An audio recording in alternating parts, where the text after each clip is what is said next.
In today's video, I'm going to teach you how to make a folder in Outlook. If you want to keep your inbox neat and make your emails easier to find later, creating folders in Outlook is a simple and very helpful way to do that.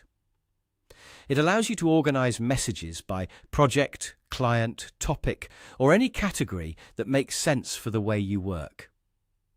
To get started, open Outlook on your device and wait for it to fully load.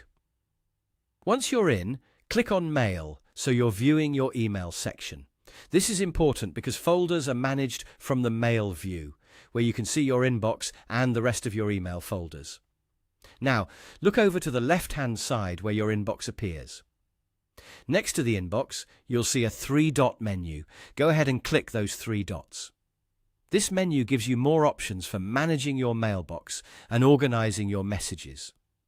From that menu, choose the option to create a new folder.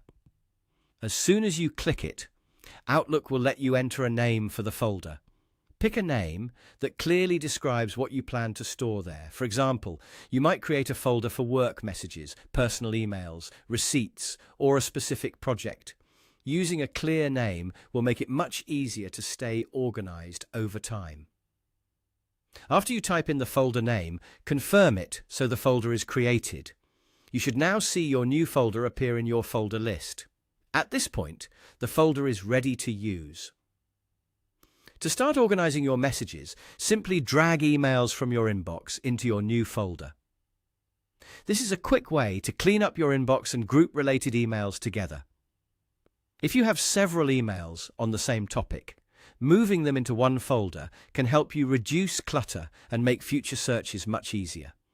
As a helpful tip, try creating folders only for categories you actually use often. Too many folders can become just as confusing as a crowded inbox, so keeping your system simple usually works best. You can always create more later if you need them. And that's it. Once you've created your folder and moved your emails into it, your Outlook inbox will already feel more organized and easier to manage. Thanks for watching, and I'll see you in the next video.